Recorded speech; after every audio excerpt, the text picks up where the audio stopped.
नमस्कार दोस्तों। पूरा भारतवर्ष आज़ादी का अमृत पर्व मना रहा है। हमें आज़ाद हुए लगभग 75 वर्ष से कुछ ज़्यादा वक्त हो चुका है, लेकिन क्या हम उन गुमनाम आज़ादी के नायकों के बारे में जानते हैं? क्या हम उन गुमनाम गाथाओं के बारे में जानते हैं, या वैसी घटनाओं के बारे में जानते हैं जिन्हें हमें जानना चाहिए? पठन पाठन के दौरान आज मुझे कुछ पता चला पासी समाज के बारे में। ये वो समाज है जो आज भी तार और खजूर के पेड़ पे चढ़ के रिस्क लेकर के एक लिक्विड जिसे ताड़ी कहा जाता है वो उतारता है और अपना जीवन यापन ऐसे ही करता है। लेकिन पहले ये स्थिति ऐसी नहीं थी। आज से लगभग 90 वर्ष पहले 90 से माफ़ कीजिए, जब 1857-58 तक ये स्थिति नहीं थी।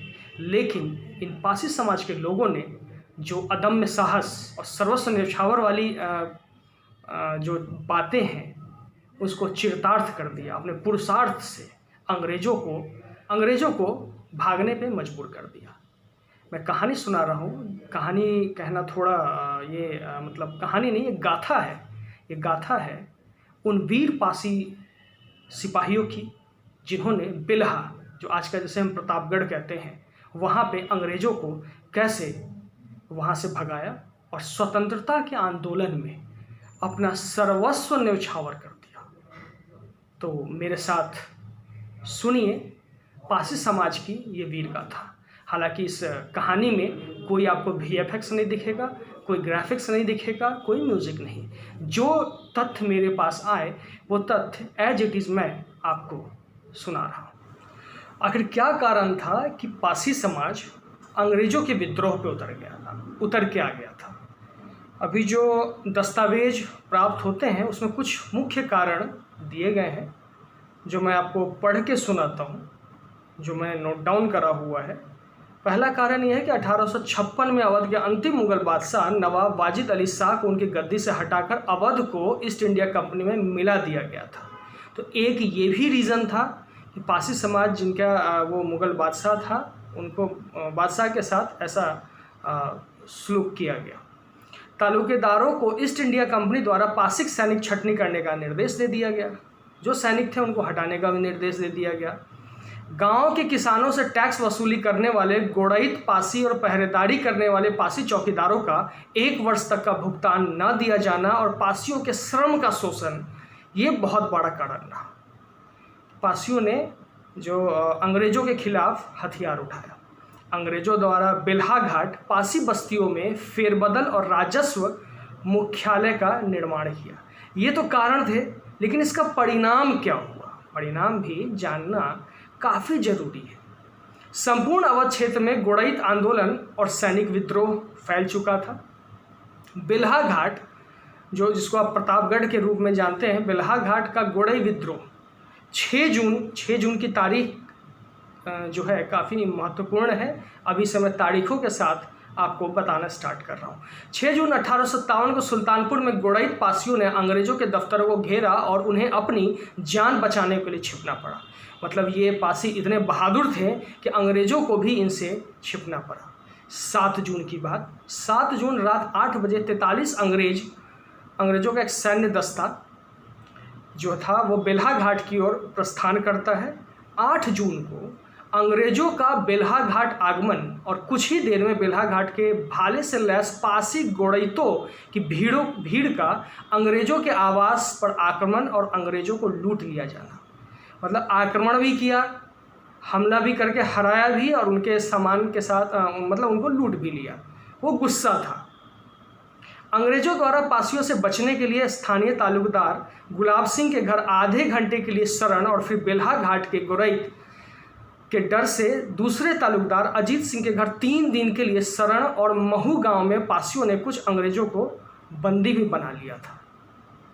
मतलब तालुकदार के यहाँ जो भी इनके थे अंग्रेज़ों के, जो वहाँ पे झंडा उठा के चलते थे उस क्षेत्र में, उनके यहाँ अंग्रेज़ जाके छुप रहे थे इन पासी सैनिकों की वजह से। 12 जून की बात है। 12 जून शाम को अंग्रेज देसी दुल्हन बनकर महिलाओं के वेश में दुल्हन के रूप में लाल माधो सिंह के किले में अमेठी के गढ़ को रवाना हुए। मतलब खौफ ये था कि अंग्रेज महिला बन करके जाने लगे थे। 13 जून की बात है। 13 जून को सूर्योदय तक अंग्रेज अमेठी गढ़ सुरक्षित पहुँचे और 14 दिन तक किले में ही रुके रहे। 27 जून को अंग्रेज रास्तों के खतरों के बावजूद भी सुरक्षित रूप से अजीत सिंह के किले में वापस पहुंच जाते हैं। 28 और 29 जून को अंग्रेज़ों को इलाहाबाद छोड़ने के लिए अजीत सिंह ने तरह तरह के बहाने बनाए। अजीत सिंह उनके तालुकदार थे, वो चाहते थे कि अंग्रेज यहाँ से ना जाए। अंत में अंग्रेज महिला की धमकी सुनकर 30 जून को अंग्रेज़ों को अपने 200 आदमियों के साथ इलाहाबाद गंगा घाट तक पहुंचाया गया। 11 जून से 22 जून तक हनुमंत सिंह ने भी अंग्रेज़ों को अपने धारूपुर किले में संरक्षण दिया और उसके खजाने को पासियों से लूटने से बचाया। मतलब जो लोग कहते हैं कि स्वतंत्रता आंदोलन में पासियों ने क्या किया, तो ये किया। अब सुनिए, 22 जून के बाद जब पासियों की बड़ी संख्या में आंदोलन करते देख स्थानीय तालुकदार जो अब तक अंग्रेजों की मदद कर रहे थे पासियों के साथ पाने के लिए भी वो एकजुट होकर के अंग्रेजों के खिलाफ हो गए और फिर क्रांति आगे को बढ़ चली। प्रतापगढ़ के प्राचीन इतिहास के बारे में नज़र डालें तो जो जानकारी मिलती है उसे कहा जाता है प्रतापगढ़ का पुराना नाम बिल्हा था, जिसे राजा बिल्हा पासी ने बसाया था। बिल्हा का नाम बदलकर प्रतापगढ़ नाम अंग्रेजों के समय रखा गया था। 1857 की गदर के बारे में आधुनिक लेखक शीतला प्रसाद, जो कि राष्ट्रीय अभिलेखागार के पूर्व निदेशक भी हैं, वो कहते हैं उस दौर में किए गए पत्राचारों को पढ़ा और साक्ष्य जुटाया जिसमें पासियों की भूमिका के बारे में बहुत कुछ लिखा गया था। उन्होंने यह भी लिखा है कि 22 दिन तक प्रतापगढ़ में पासियों ने तांडव मचाया और अंग्रेजों का जीना हराम कर दिया। वो कहते हैं 1857 की क्रांति क्यों हुई, क्या कारण था, जानने के लिए महारानी विक्टोरिया ने मार्टिन गुबिन्स के नेतृत्व में आयोग बिठाया था। उसकी रिपोर्ट सौंपने के बाद ही ईस्ट इंडिया कंपनी का राज खत्म कर भारत की बागडोर महारानी विक्टोरिया के हाथों में चली गई। उन्हीं रिपोर्ट में मार्टिन गुबिन्स का यह कहना है कि जितना सक्रियता इन पासियों की रही उतना और किसी की नहीं। इन पासियों को भविष्य में बड़ी कठोरता से दबाने की आवश्यकता है।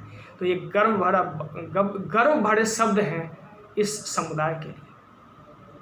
उस दिन पासियों के भाग्य का फैसला किया गया। सत्ता के ताकत में पासियों को आर्थिक, सांस्कृतिक, सामाजिक रूप से कमजोर कर जरायम एक्ट तले दबा दिया गया, जिसका परिणाम समाज आज भी भुगत रहा है।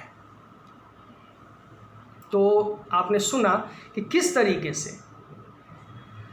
तरीके से पासी समाज ने अंग्रेजों को प्रतापगढ़ बिल्हा जो क्षेत्र था वहाँ से भागने पे मजबूर कर दिया। और जिस प्रतिनिधिमंडल को महारानी विक्टोरिया भेजती हैं, तो उस प्रतिनिधिमंडल का जो हेड था उसने जो लिखा, उसने जो बताया, वो मैं दोबारा आपको पढ़ के सुना दे रहा हूँ। मार्टिन गबिन्स, जो प्रतिनिधिमंडल आया था गबिन्स के द्वारा वहाँ से भेजा था महारानी विक्टोरिया ने, वो कहता है जितनी सक्रियता इन पासियों की रही उतना और किसी की नहीं। इन पासियों को भविष्य में बड़ी कठोरता से दबाने की आवश्यकता है। तो अब समझिए, एक वो जाति, वो समुदाय जिससे अंग्रेज भी डरते थे, अंग्रेज खौफ खाते थे, कुचला गया। क्यों? क्योंकि उन्होंने अंग्रेजों के खिलाफ आज़ादी का बिगुल फूंका था, और बिगुल ऐसा वैसा नहीं, धराशायी करने वाला। तो दोस्तों, मैंने जो आज आपको एक छोटी सी कहानी बताई पासी समाज के बारे में, इसका जो कंसेंट लिया गया था मैं बता दे रहा हूँ। हालांकि वो इंट्रोडक्शन ये वीडियो के आखिरी में जब इसके डिस्क्रिप्शन में भी आपको मिल जाएगा, तो मैंने इस उठाया। जो स्रोत है हमारा वो है मार्टिन गुबिन्स की पुस्तक है an account of mutinies in Awadh 1857, second edition. यहाँ से मैंने उठाया है, तब मैंने ये कहानी आप तक पहुँचाई है। पासी समाज कितना बहादुर हुआ करता था, ये कहानी, ये जो कथा है, ये कथा नहीं, इसे गाथा कहिए, ये गाथा उस बहादुरी को दर्शाता है। और किस तरीके से अंग्रेज़ों ने और अंग्रेज़ों के 100 साल तक इस समाज को सताया और जरायम के धंधे में धकेल दिया। तो आज़ादी का अमृत वर्ष पूरा भारत मना रहा है, इसी क्रम में मैंने ये कहानी आपको सुनाई है। तो अब कभी भी कोई इस समुदाय का व्यक्ति आपको दिखे तो उन्हें उनके जो पूर्वजों का इतिहास है, बृहद इतिहास है, उनके बारे में ज़रूर बताइएगा। धन्यवाद।